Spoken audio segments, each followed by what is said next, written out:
Welcome to TG five news. ముందుగా headlines చూద్దాం. CM Revanth Reddy TPCC సమావేశంలో కీలక ప్రసంగం. కేంద్రంపై విమర్శలు చేస్తూ గాంధీని హత్య చేసిన పార్టీ బీజేపీ అని తీవ్ర వ్యాఖ్య. నేషనల్ హెరాల్డ్ కేసు ద్వారా సోనియా, రాహుల్ గాంధీలను లక్ష్యంగా చేసుకున్నారని ఆరోపణ. రాహుల్ గాంధీకి మద్దతుగా నిలబడటం అందరి బాధ్యత అంటూ వెల్లడి. పవన్ కళ్యాణ్ దిష్టి వ్యాఖ్యలపై మంత్రి పొన్నం ప్రభాకర్ తీవ్ర ఆగ్రహం. రెండు రాష్ట్రాల మధ్య సంబంధాలను దెబ్బతీసేలా వ్యాఖ్యలున్నాయని విమర్శ. మీ తుఫానుకు మేమేమీ అనలేదు, మేమెందుకు దిష్టి పెడతామంటూ ఫైర్. పవన్ వెంటనే క్షమాపణ చెప్పాలని చంద్రబాబు స్పందించాలని డిమాండ్.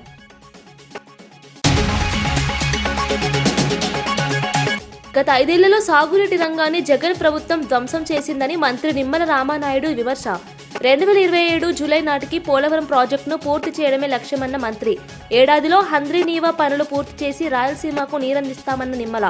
కృష్ణా జలాల వివాదానికి జగన్ అసమర్థతే ప్రధాన కారణమని మండిపాటు. పవన్ కళ్యాణ్ క్షమాపణ చెప్పకపోతే సినిమాలు ఆడనివ్వమని కోమటిరెడ్డి వార్నింగ్. కోనసీమ దిష్టి వ్యాఖ్యలపై పవన్ కళ్యాణ్ కు తెలంగాణ మంత్రి వార్నింగ్. బేషరతుగా క్షమాపణ చెప్పాలని కోమటిరెడ్డి వెంకటరెడ్డి డిమాండ్. పవన్ కు రాజకీయ అనుభవం లేదంటూ కోమటిరెడ్డి వ్యాఖ్యలు. పెంచలయ్య హత్యపై పర్వతరెడ్డి ఫైర్. నిర్లక్ష్యంపై ప్రశ్నలు. హైవేలపై పెట్రోలింగ్ లేదు, నేరాలు పెరగటం సహజమని వ్యాఖ్య. రివ్యూలే చేస్తారా, నేరాలను అరికట్టే చర్యలు ఎక్కడా అని విమర్శ. సమాజ సేవకుడిని దారుణంగా చంపారని ఎమ్మెల్సీ కార్డు స్పందన. పవన్ కళ్యాణ్ చేసిన వ్యాఖ్యలు తెలంగాణ గౌరవాన్ని దెబ్బతీస్తున్నాయని మంత్రి కోమటిరెడ్డి వెంకటరెడ్డి తీవ్రంగా స్పందించారు. రెండు రాష్ట్రాల మధ్య ఉన్న అన్నదమ్ముల బంధాన్ని దెబ్బతీయకుండా నాయకులు మాట్లాడే విధానంలో జాగ్రత్తలు పాటించాల్సిన అవసరం ఉందని ఆయన పేర్కొన్నారు. కోనసీమ ప్రాంతంలో కొబ్బరి చెట్లు ఎండిపోవడానికి తెలంగాణ దిష్టి కారణమని పవన్ చేసిన వ్యాఖ్యలు బాధ్యతారాహిత్యానికి, అవగాహన లేమికి నిదర్శనమని మంత్రి విమర్శించారు. ఇలాంటి వ్యాఖ్యలు ప్రజల్లో అపార్థాలు రేకెత్తించడమే కాకుండా రాష్ట్ర గౌరవాన్ని తగ్గించే ప్రయత్నమని అన్నారు. వెంటనే పవన్ కళ్యాణ్ ప్రజలకు క్షమాపణ చెప్పాలని కోమటిరెడ్డి స్పష్టం చేశారు. అలా కాకపోతే తెలంగాణలో ఆయన సినిమాలను కూడా నిలిపివేయాల్సిన పరిస్థితి ఏర్పడుతుందని హెచ్చరించారు. రాజకీయ విభేదాలను సినిమాల రంగంతో కలిపి చూడటం సరికాదని, ప్రజలను కలవరపెట్టే మాటలు చెప్పే ముందు ఆలోచించాల్సిన అవసరం ఉందని మంత్రి హితవు పలికారు. క్షమాపణ చెప్పకపోతే ఎవ్వరు కూడా చిరంజీవి గారికి సంబంధం లేదు. Chiranjeevi is a super man. ఆయన ఎప్పుడు కూడా వివాదాలకు దూరంగా ఉంటారు. కానీ పవన్ కళ్యాణ్ కొత్తగా రాజకీయాలకు వచ్చి డిప్యూటీ సీఎం కాగానే తెలిసి తెలియకనే మాట్లాడిండో, మరి కావాలని తెలంగాణ వాళ్ళని అవమానపరచాలనుకుండో ఏమనుకుండో, కానీ దానికి క్షమాపణ చెప్తే కనీసం ఆయన సినిమా 1-2 రోజులన్నా ఆడుతుంది. చెప్పకపోతే ఎక్కడ కూడా తెలంగాణ థియేటర్లలో సినిమాలు రిలీజ్ కావు. సినిమాటోగ్రఫీ మినిస్టర్ గాని నేను చెప్తున్నా ఈ మాట. ఆంధ్రప్రదేశ్ ఉప ముఖ్యమంత్రి పవన్ కళ్యాణ్ చేసిన వ్యాఖ్యలు తెలంగాణలో తీవ్రమైన వ్యతిరేకతను రేకెత్తిస్తున్నాయి. కోనసీమలో కొబ్బరి చెట్లు ఎండిపోవడానికి తెలంగాణ దిష్టి కారణమని చెప్పిన పవన్ మాటలు బాధ్యతారాహిత్యానికి నిదర్శనమని పలువురు నాయకులు విమర్శిస్తున్నారు. రెండు రాష్ట్రాలు అన్నదమ్ముల్లా కలిసి ఉన్న ఈ సమయంలో రాజకీయ నాయకులు విభేదాలు రేకెత్తించే వ్యాఖ్యలు చేయకూడదని సామాజిక వర్గాలు అభిప్రాయపడుతున్నాయి. తెలంగాణ ప్రజలకు పవన్ కళ్యాణ్ క్షమాపణ చెప్పాలని డిమాండ్ గలం మరింత బలపడుతోంది. బీజేపీ తెలంగాణ నేతలు ఆంధ్రప్రదేశ్ ముఖ్యమంత్రి ఈ వ్యాఖ్యపై స్పందించాల్సిన అవసరం ఉందని పిలుపునిస్తున్నారు. తుఫానులు, వర్షాలు ప్రకృతి ప్రక్రియలు మాత్రమేనని, వాటిని రాజకీయ కోణంలో చూపించడం అనవసర ఉద్రిక్తతలకు దారితీస్తుందని రాజకీయ విశ్లేషకులు చెబుతున్నారు. లేదా కేంద్రం నుంచి రావాల్సినటువంటి అనేక రకాల వాటాలకు సంబంధించిన విషయం లోపల తెలంగాణ వివక్షపూరితమైనటువంటి అంశాన్ని ఎదుర్కొంటా ఉంది. అటువంటి పరిస్థితి రాకుండా మరి తప్పకుండా తెలంగాణకు న్యాయం చేయాలని కేంద్రంలో ప్రాతినిధ్యం వహిస్తున్న బీజేపీ పార్లమెంటు సభ్యులను కోరుతా ఉన్నాను. అదేవిధంగా భారతీయ జనతా పార్టీ ఎంతసేపు కూడా పార్లమెంటు సమావేశాలు రాగానే డైవర్షన్ పాలిటిక్స్ చేస్తుంది. అందులో భాగంగానే 50 సంవత్సరాలు ఈ దేశాన్ని పాలించినటువంటి గాంధీ కుటుంబాన్ని బ్లేమ్ చేసేటువంటి కుట్రతోటి రాజకీయంగా అత్యున్నతమైన అధికారాలను ఇచ్చినటువంటి వాళ్ళు, ప్రాణత్యాగాలు చేసినటువంటి వాళ్ళు ఒకవేళ అవినీతికి పాల్పడదలుచుకుంటే ఇలా వారికి ఏం తక్కువ ఉండేటువంటిది కాదు. కానీ దేశ ఐక్యత కొరకు, దేశ అభివృద్ధి కొరకు ప్రాణాలను సైతం అర్పించినటువంటి కుటుంబాన్ని కావలసుకొని సమాజం ముందు బదనాం చేసేటువంటి కుట్ర జరుగుతోంది. ఇప్పుడు డక్కన్ హెరాల్డ్ కేసు కూడా అటువంటిదే. అన్ని విచారణ సంస్థలు బీజేపీ అనుబంధ సంస్థలుగా మారి ఇటువంటి విధంగా వ్యవహరిస్తా ఉన్నాయి. అయినా రాహుల్ గాంధీ గారి వెంట దేశమంతా ఉంది. భయపడే ప్రశ్నే లేదు. తప్పకుండా రాహుల్ గాంధీ గారికి అండగా ఉంటాం. బీజేపీ వేధింపులు పార్లమెంట్ సమావేశాలు జరిగే సందర్భంగా డైవర్షన్ పాలిటిక్స్, బీజేపీ వైఫల్యాలు చర్చకు రాకుండా ఉండడానికి కొరకు ఈ యొక్క కుట్ర జరుగుతోంది. ఇదే సందర్భంలో కేంద్ర ప్రభుత్వాన్ని, భారతీయ జనతా పార్టీని అడుగుతా ఉన్నా, రిజర్వేషన్లకు సంబంధించిన అంశం మీ దగ్గర పెండింగ్ ఉంది. స్థానిక సర్పంచ్ ఎన్నికలో బలహీన వర్గాలకు అన్యాయం జరిగిందనేటువంటి స్పష్టత మరి ప్రభుత్వం తరఫున అన్ని ప్రయత్నాలు చేసినప్పటికీ 50% అనేటువంటి బారికేడ్ ఉండడం వల్ల ఇబ్బంది కలుగుతా ఉంది. కాబట్టి అందుకు సంబంధించినటువంటి మార్గాన్ని సుగమం చేయడానికి తెలంగాణ ప్రభుత్వ ప్రతిపాదన 42% రిజర్వేషన్ అమలు జరగడానికి సహకరించే విధంగా పార్లమెంటులో మరి చొరవ తీసుకుని దేశంలోనే ఆదర్శ రాష్ట్రంగా నిలవాలని కాంగ్రెస్ లేవనెత్తే ఈ అంశానికి భారతీయ జనతా పార్టీ కూడా బలహీన వర్గాల పక్షం నిలుచోవాలని డిమాండ్ చేస్తా ఉన్నాం. సమాజం కోసం పని చేయాలనుకున్న పెంచలయ్యను అతి దారుణంగా హత్య చేసిన ఘటనపై ఎమ్మెల్సీ పర్వతరెడ్డి చంద్రశేఖర్ రెడ్డి తీవ్ర ఆవేదన వ్యక్తం చేశారు. ఇలాంటి ఘటనలు రాష్ట్ర భద్రతా వ్యవస్థపై ప్రశ్నలు లేవనెత్తుతున్నాయని వ్యాఖ్యానించారు. హైవేలపై పెట్రోలింగ్ సరైన విధంగా జరగకపోవడం వల్ల నేరస్తులకు అవకాశాలు పెరుగుతున్నాయని ఆయన అన్నారు. పోలీస్ శాఖలో రివ్యూ సమావేశాలు మాత్రమే కాకుండా నేరాలను అరికట్టే దిశగా చర్యలు తీసుకోవాలని సూచించారు. వాళ్ళ హత్య దగ్గరకు వచ్చినామని తెలిసినటువంటి పరిస్థితుల్లో కూడా మనము గమనించాం, తెలుసుకున్నాం ఈ విషయాన్ని కూడా. ఇట్లాంటి ప్రవృత్తి, ఇట్లాంటి పరిస్థితులు ఈరోజు మనం నెల్లూరు నగర నియోజకవర్గంలో కానీ, నెల్లూరు నగరంలో కానీ మనం గమనిస్తూ వస్తూ ఉన్నాం. దీనికి ఇమీడియట్గా పోలీసులు కానీ, అధికారులు కానీ చేయాల్సినటువంటిది, మీకు ఎక్కడ కూడా హైవే పోలీసింగ్ ఎందుకు లేదండి? ఎందుకు జరగట్లా? దాని మీద రివ్యూస్ ఎందుకు జరగట్లా? పనికి మాలినటువంటి రివ్యూస్ పెట్టుకుంటా ఉన్నారు చాలా మంది. ఎక్కడ ఇల్లు కొట్టేసేయాలా, జేసీబీలతో ఎక్కడ ఇల్లు తొలగించాలా, అదేవిధంగా ఏ విధంగా పెనాల్టీలు వేయాలా, ఏ విధంగా పన్నుల్ని అధికమైనటువంటి పన్నుల్ని మనం రాబట్టాలా, ఇటువంటి వాటి గురించి మీరు రివ్యూలు పెడతా ఉండారే. ఇట్లాంటి ప్రాబ్లమ్స్ ఏదైతే ఉన్నాయో హైవే మీద జరుగుతున్నటువంటి పోలీసింగ్ వ్యవస్థ గురించి కానీ, మనకున్నటువంటి ఇంటెలిజెన్స్ గురించి కానీ, వాళ్ళు ఎందుకు ఈ ఇష్యూస్ అన్నింటినీ కూడా మన ముందుకు తీసుకురావట్లేదు అనే విషయాన్ని మీరు ఎందుకు గమనించట్లేదని నేను మంత్రి గారిని కూడా కోరుతా ఉన్నా. నైట్ బీట్ వ్యవస్థ ఉంది అసలు ఇప్పుడు ఎడన్నా మీరు చూడండి, ఎవరన్నా ఎక్కడన్నా కనుక కారు ఆపితే. మీ ప్రభుత్వం విద్యార్థులకు అన్యాయం చేస్తుందని మాజీ మంత్రి ఆదిమూలపు సురేష్ తీవ్రంగా విమర్శించారు.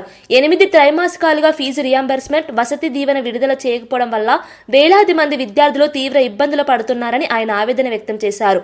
చదువులను కొనసాగించలేని పరిస్థితి ఏర్పడిందని, ఉన్నత విద్యా భవిష్యత్తు ప్రమాదంలో ఉందని పేర్కొన్నారు. రాష్ట్ర వ్యాప్తంగా విద్యార్థులకు ప్రభుత్వం 7,800 కోట్ల బకాయిలు పడిందని తెలిపారు. ప్రభుత్వ నిర్లక్ష్యం కారణంగా కళాశాలలు కూడా సంక్షోభంలోకి వెళ్లి విద్యా ప్రమాణాలు దెబ్బతింటున్నాయని చెప్పారు. పేద విద్యార్థులు అప్పులు తీసుకుని చదువుకోవాల్సిన పరిస్థితి ఏర్పడిందని ఆందోళన వ్యక్తం చేశారు. విద్యార్థుల భవిష్యత్తును కాపాడాలంటే బకాయిలన్నీ వెంటనే విడుదల చేయాలని సురేష్ డిమాండ్ చేశారు. దాన్ని ఎంతగా తూట్లు పొడిచారంటే ఈరోజు విద్యార్థులు కానివ్వండి, యాజమాన్యాలు కానివ్వండి, ఈరోజు 8 ట్రై సెమిస్టర్ల పాటు ఇంతవరకు ఈ ఫీ రియంబర్స్మెంట్ బకాయిలు కొండలా పేరుకుపోయి ఉండి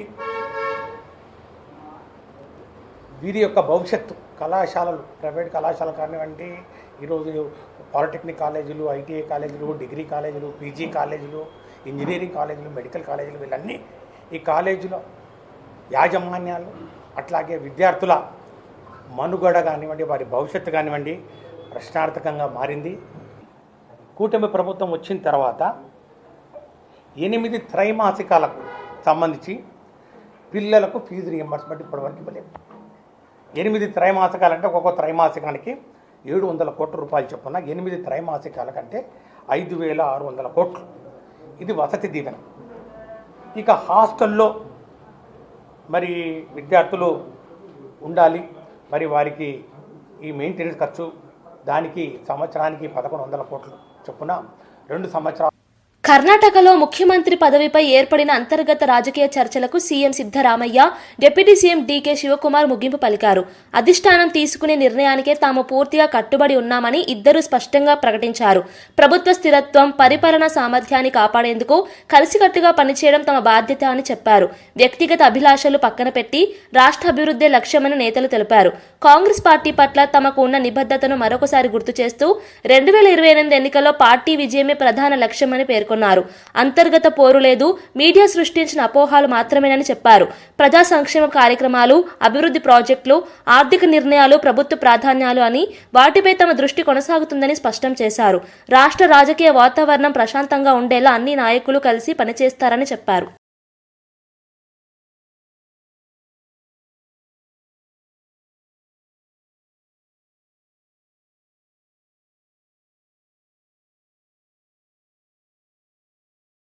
That we shall, both of us, should listen to the whatever decision taken by the High Command. Whether it is mostly Rahul ji and Sonia ji and Kharge ji. Will you all be going to Delhi, sir? If they call us, we will definitely go. Tomorrow I am meeting Venugopal in a function where both of Gandhi కుటుంబం దేశం కోసం చేసిన త్యాగాలను CM Revanth Reddy మరోసారి గుర్తు చేశారు. నెహ్రూ కుటుంబం ఆగర్భ శ్రీమంతుల కుటుంబమని, అయినా దేశహితం కోసం తమ ఆస్తులను దారపోశారని పేర్కొన్నారు. మహాత్మా గాంధీని హత్య చేసిన పార్టీ నేడు దేశభక్తి పేరుతో నైతిక బోధనలు చేయడం విచిత్రమని ఆయన విమర్శించారు. స్వాతంత్ర సమరంలో నేషనల్ హెరాల్డ్ పత్రిక చేసిన సేవలను కూడా రేవంత్ ప్రస్తావించారు. దేశ సమగ్రత, ప్రజాస్వామ్యం, రాజ్యాంగ విలువల రక్షణలో గాంధీ కుటుంబం కీలక పాత్ర పోషించిందని అన్నారు. ఇవాల్టి రాజకీయాల్లో ఈ విలువలను వక్రీకరించే ప్రయత్నాలు ప్రజలకు ప్రమాదకరమని హెచ్చరించారు. భిన్నాభిప్రాయాలున్నా చరిత్రను వక్రీకరించడం సరికాదని రేవంత్ పేర్కొన్నారు. యువత చరిత్రను అధ్యయనం చేసి నిజాలను తెలుసుకోవాలని పిలుపునిచ్చారు. రాహుల్ గాంధీ గారు, అహ్మద్ పటేల్ గారు, ఇట్లా కొంతమంది కాంగ్రెస్ పార్టీ నాయకులను బోర్డ్ ఆఫ్ డైరెక్టర్గా తీసుకున్నారు. ఎందుకంటే నేషనల్ హెరాల్డ్ పత్రికను తిరిగి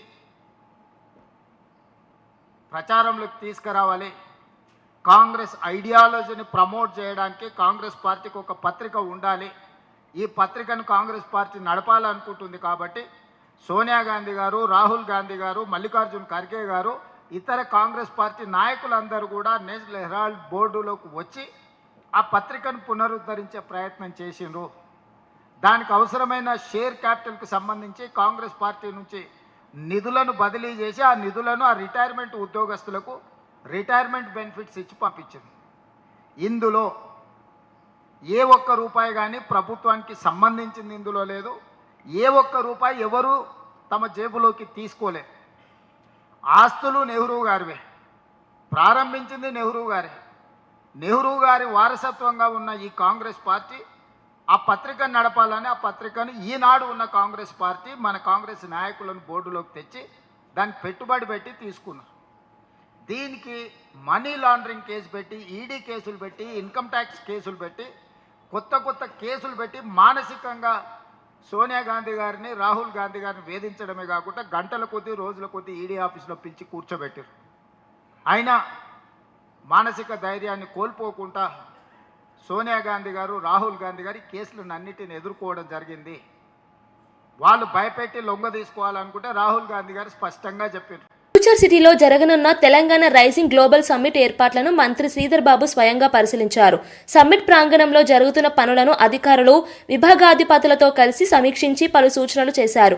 ప్రపంచ దృష్టిని ఆకర్షించే ఈ కార్యక్రమంలో ఏ ఒక్క చిన్న పొరపాటు జరగకూడదని మంత్రి స్పష్టం చేశారు. పార్కింగ్, లాజిస్టిక్స్, హాస్పిటాలిటీ, శానిటేషన్ వంటి విభాగాల్లో ప్రత్యేక శ్రద్ధ పెట్టాలని ఆదేశించారు. 5వ తేదీలోపు తయారీ పనులన్నీ పూర్తి చేసి 6వ తేదీన డ్రై రన్ నిర్వహించాలని చెప్పారు. తెలంగాణ బ్రాండ్ను అంతర్జాతీయ వేదికపై మరింత బలోపేతం చేసే అవకాశం ఇదని మంత్రి అభిప్రాయపడ్డారు. అన్ని శాఖలు సమన్వయంతో పనిచేసి సమ్మిట్ను విజయవంతం చేయాలని ఆయన సూచించారు.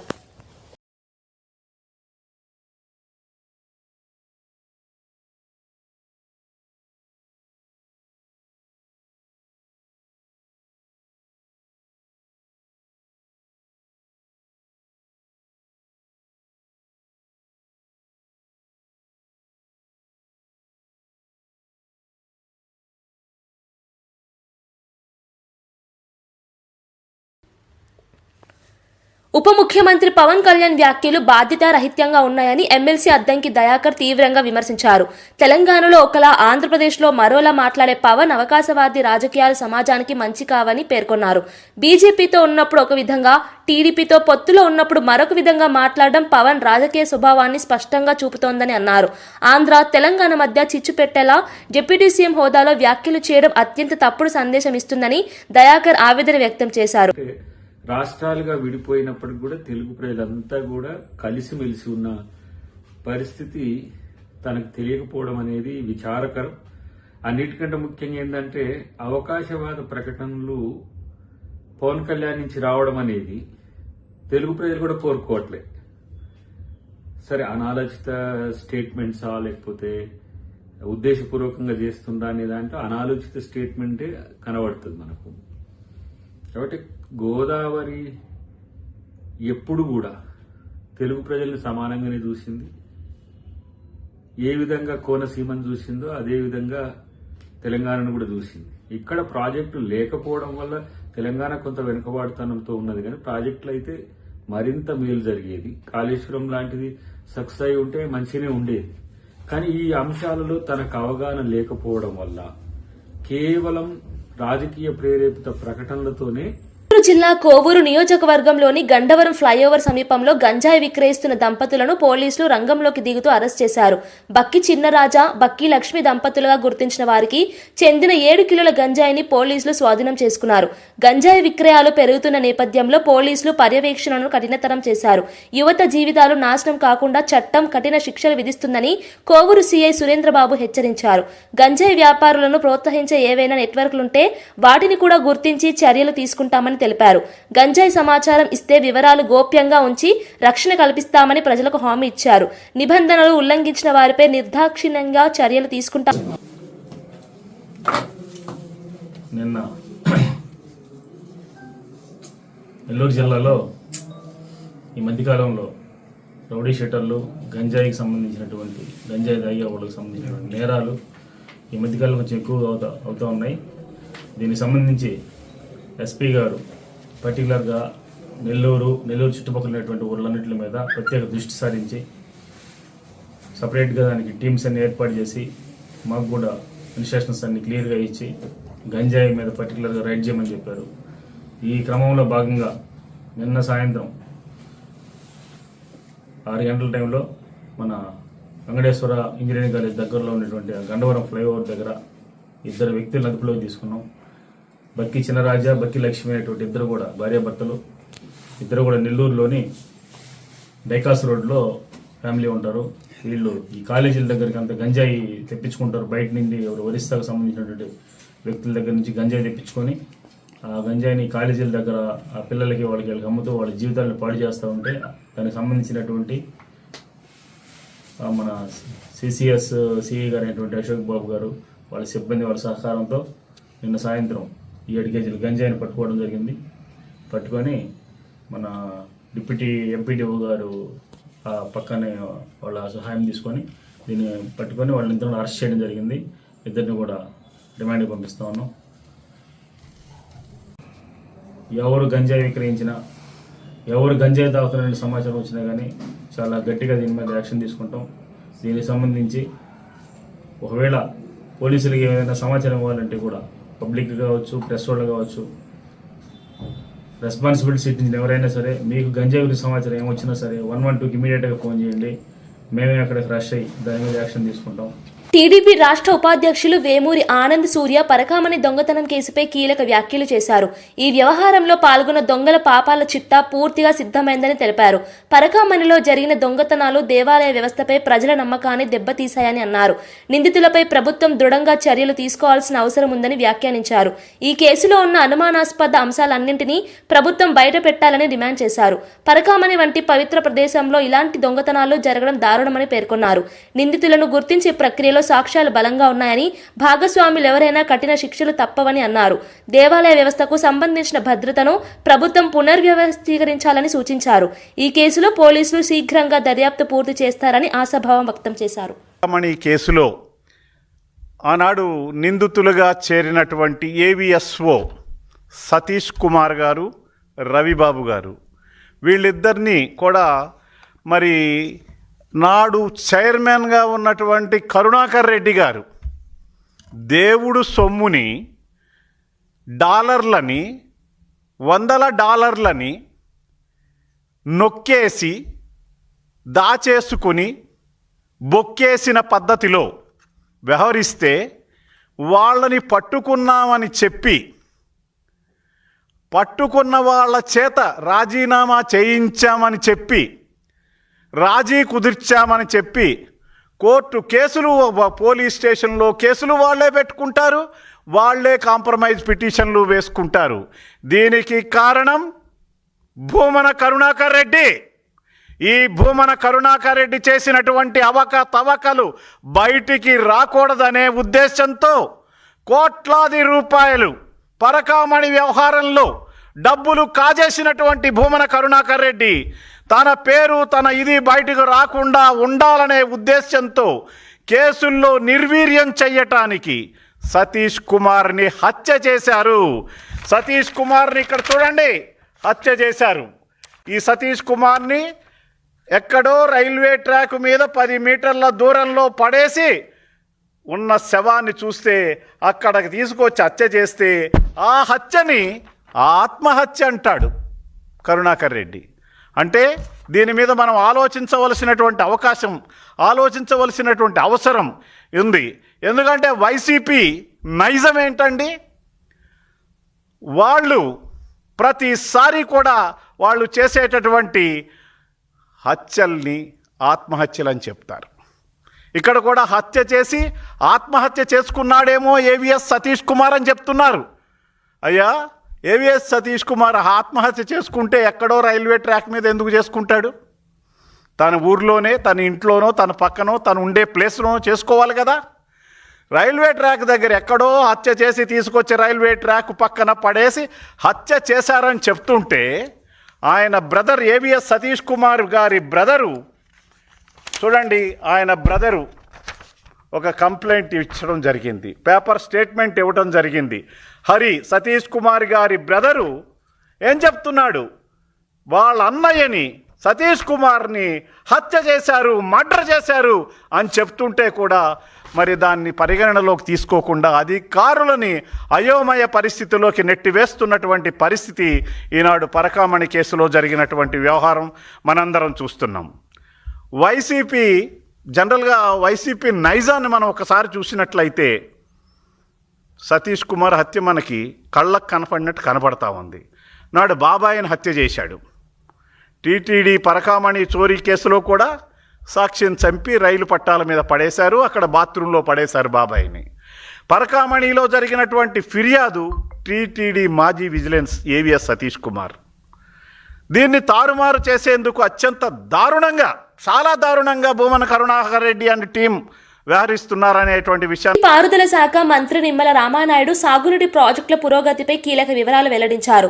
రాష్ట్ర వ్యాప్తంగా సాగునీటి అవసరాలను తీర్చేందుకు ప్రభుత్వం అత్యంత ప్రాధాన్యతనిచ్చి కీలక ప్రాజెక్టులను శరవేగంగా ముందుకు తీసుకెళ్తోందని చెప్పారు. రైతులకు ఎడారి లాంటి భయాలు లేకుండా సాగునీరు అందించేందుకు డిజైన్ మార్పులు, అడ్మినిస్ట్రేటివ్ ఆమోదాలు, నిధుల విడుదల వేగవంతం చేశామని వివరించారు. ముఖ్యంగా కాలువల విస్తరణ, పంపింగ్ స్టేషన్ల అప్గ్రేడ్, బ్యారేజ్ల మరమ్మతులపై ప్రత్యేక దృష్టి పెట్టినట్టు తెలిపారు. ప్రాజెక్టుల పనుల్లో పారదర్శకత కోసం మానిటరింగ్ కమిటీలు ఏర్పాటు చేశామని చెప్పారు. సమయానికి పనులు పూర్తి చేసి రాబోయే సీజన్లోనే రైతులకు నీరు అందించాలన్నదే ప్రభుత్వ లక్ష్యమని మంత్రి స్పష్టం చేశారు.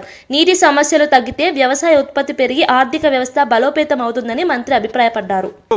పోలవరం వరద నీరు తీసుకెళ్లాలనేటువంటి చంద్రబాబు నాయుడు గారి యొక్క సంకల్పం ఈరోజు మీ అందరికి కూడా తెలియజేసుకుంటూ ఉన్నా.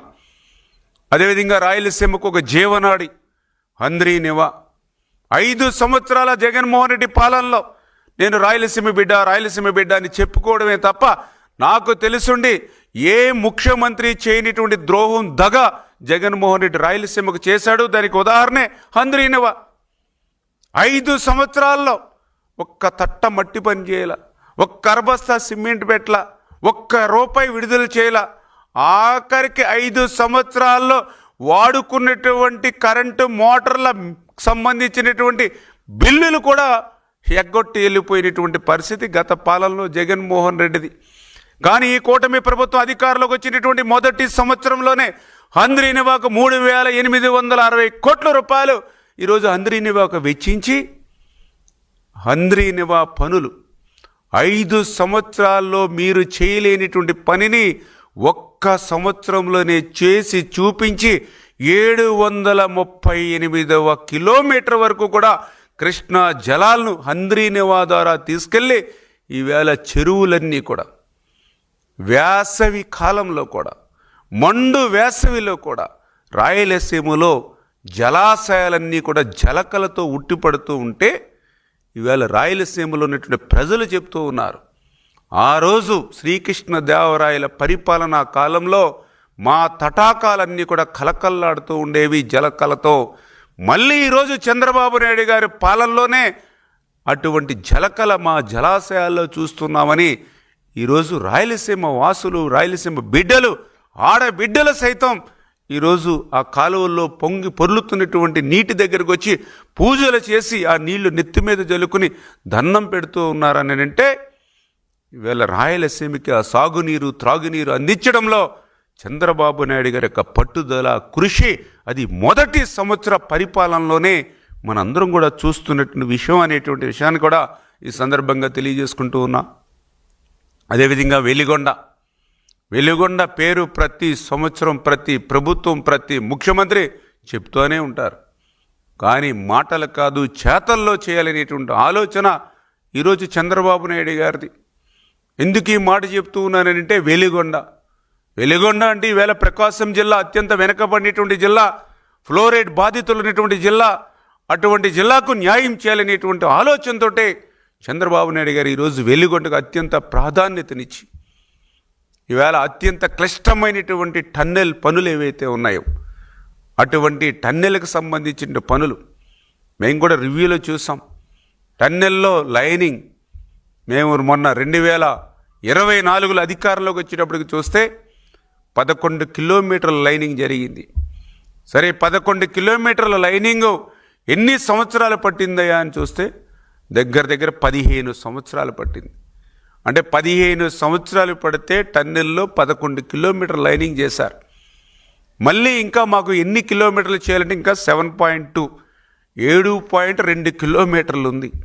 అంటే 11 కిలోమీటర్లకి 15 సంవత్సరాలు పడితే ఈ 7.2 కిలోమీటర్లు చేయాలంటే 10 సంవత్సరాలు పడుతుంది.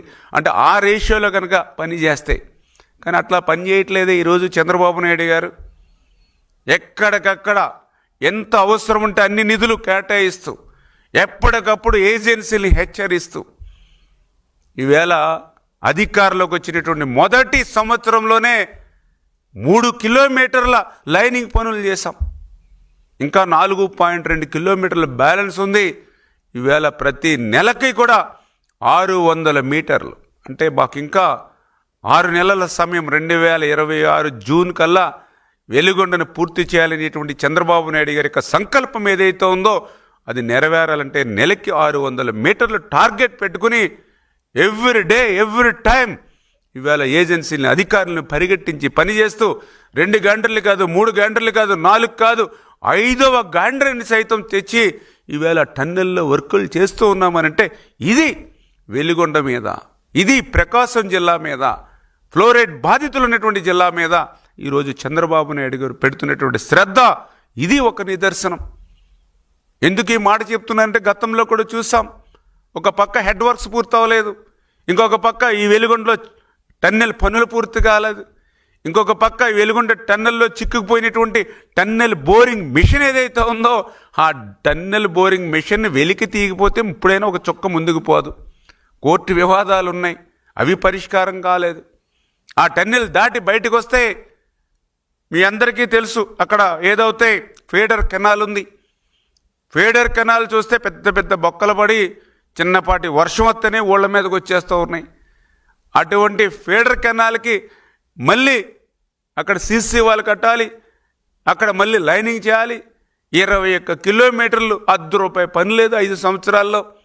మళ్ళీ ఈ కూటమి ప్రభుత్వం అధికారంలోకి వచ్చినటువంటి మొదటి సంవత్సరంలోనే మొన్ననే 456 కోట్ల రూపాయలు నిధులు మంజూరు చేసి టెండర్లు పిలిచి వర్క్ ఆర్డర్ ఇచ్చి అగ్రిమెంట్ చేసి పనులు ప్రారంభిస్తూ ఉన్నాం ఈ డిసెంబర్ నెలలో. అక్కడే మనందరికీ తెలుసు నల్లమల రిజర్వాయర్ ఉంది, R&R, అక్కడ 900 కోట్ల రూపాయలు ఇవ్వాలి, ₹1 ఇవ్వాల. అంటే హెడ్ వర్క్స్ పనులు కాలా, టన్నెల్ పనులు కాలా, ఇక్కడ ఫీడర్ కెనాల్ పనులు కాలా, రిజర్వాయర్లో ఉన్నటువంటి R&R ₹1 ఇవ్వాల. జాతికి మాత్రం అంకితం చేశాడు మహానుభావుడు. తిరుమలలో శ్రీవారి సేవకుల వ్యవస్థను మరింత సమర్థంగా తీర్చిదిద్దేందుకు ప్రభుత్వం పెద్ద ఎత్తున చర్యలు ప్రారంభించిందని టీటీడీ అదనపు ఈవో వెంకయ్య చౌదరి తెలిపారు. 25 ఏళ్ల క్రితం ప్రారంభించిన సేవకుల కాన్సెప్ట్స్ ఇప్పుడు సిల్వర్ జూబ్లీ సంవత్సరంలోకి ప్రవేశించిందని పేర్కొన్నారు. భక్తులకు ఉత్తమ సేవలు అందించేందుకు సేవకులను ప్రొఫెషనల్ గా తీర్చిదిద్దాలని ముఖ్యమంత్రి ప్రత్యేక సూచనలు ఇచ్చారని చెప్పారు. ఈ నేపథ్యంలో ఐఐఎం అహ్మదాబాద్ నిపుణుల సహకారంతో సేవకుల శిక్షణకు ప్రత్యేక మాడ్యూల్ రూపొందించినట్లు వెల్లడించారు. రిలీజియస్ మేనేజ్మెంట్, భక్తుల నిర్వహణ, అత్యవసర పరిస్థితుల్లో స్పందన వంటి అంశాలను మాడ్యూల్లో పొందుపరిచారు. శిక్షణ తీసుకున్న సేవకులు ఆలయ పరిపాలనలో భాగస్వాములే సేవల నాణ్యతను మరింత పెంచుతారని తెలిపారు. భవిష్యత్తులో సేవకుల వ్యవస్థ అత్యంత క్రమబద్ధంగా భక్తి సౌకర్యాల పెంపుతో పనిచేయనున్నదని ఈవో తెలిపారు.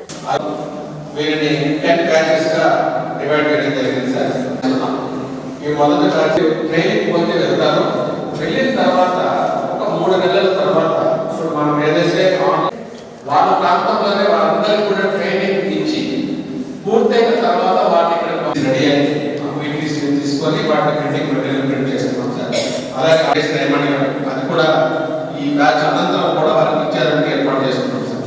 ఇది అలాగే వేదికలో పెద్దలు స్వాగతం మొదట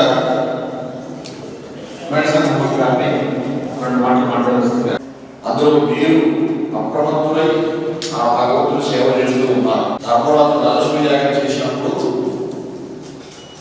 కౌరవుని పాండవుని ఒక కూర్చోబెట్టి ధర్మరాజు రాజసూయాగం చేస్తున్నప్పుడు చాలా కార్యక్రమాలు ఉంటాయి.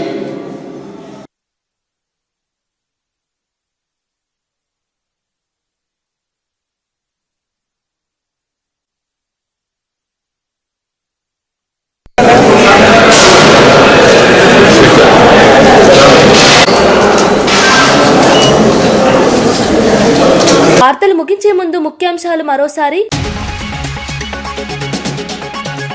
సీఎం రేవంత్ రెడ్డి టీపీసీసీ సమావేశంలో కీలక ప్రసంగం. కేంద్రంపై విమర్శలు చేస్తూ గాంధీని హత్య చేసిన పార్టీ బీజేపీ అని తీవ్ర వ్యాఖ్య. నేషనల్ హెరాల్డ్ కేసు ద్వారా సోనియా, రాహుల్ గాంధీలను లక్ష్యంగా చేసుకున్నారని ఆరోపణ. రాహుల్ గాంధీకి మద్దతుగా నిలబడటం అందరి బాధ్యత అంటూ వెల్లడి. పవన్ కళ్యాణ్ దిష్టి వ్యాఖ్యలపై మంత్రి పొన్నం ప్రభాకర్ తీవ్ర ఆగ్రహం. 2 రాష్ట్రాల మధ్య సంబంధాలను దెబ్బతీసేలా వ్యాఖ్యలున్నాయని విమర్శ. మీ తుఫానుకు మేమేమీ అనలేదు, మేమెందుకు దిష్టి పెడతామంటూ ఫైర్.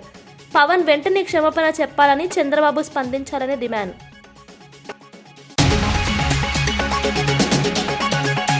గత 5 ఏళ్లలో సాగునీటి రంగాన్ని జగన్ ప్రభుత్వం ధ్వంసం చేసిందని మంత్రి నిమ్మల రామానాయుడు విమర్శ. 2027 జూలై నాటికి పోలవరం ప్రాజెక్టును పూర్తి చేయడమే లక్ష్యమన్న మంత్రి. ఏడాదిలో హంద్రీ నీవా పనులు పూర్తి చేసి రాయలసీమకు నీరందిస్తామన్న నిమ్మల. కృష్ణా జలాల వివాదానికి జగన్ అసమర్థతే ప్రధాన కారణమని మండిపాటు. పవన్ కళ్యాణ్ క్షమాపణ చెప్పకపోతే సినిమాలు ఆడనివ్వమని కోమటిరెడ్డి వార్నింగ్. కోనసీమ దిష్టి వ్యాఖ్యలపై పవన్ కళ్యాణ్ కు తెలంగాణ మంత్రి వార్నింగ్. బేషరతుగా క్షమాపణ చెప్పాలని కోమటిరెడ్డి వెంకటరెడ్డి డిమాండ్. పవన్ కు రాజకీయ అనుభవం లేదంటూ కోమటిరెడ్డి వ్యాఖ్యలు. పెంచలయ్య హత్యపై పర్వతరెడ్డి ఫైర్. నిర్లక్ష్యంపై ప్రశ్నలు. హైవేలపై పెట్రోలింగ్ లేదు, నేరాలు పెరగటం సహజమని వ్యాఖ్య. రివ్యూలే చేస్తారా, నేరాలను అరికట్టే చర్యలు ఎక్కడా అని విమర్శ. సమాజ సేవకుడిని దారుణంగా చంపారని ఎమ్మెల్సీ కార్డు స్పందన. ఇవి ఈనాటి వార్తా విశేషాలు. మరో బులెటిన్లో మళ్ళీ కలుద్దాం. నమస్కారం.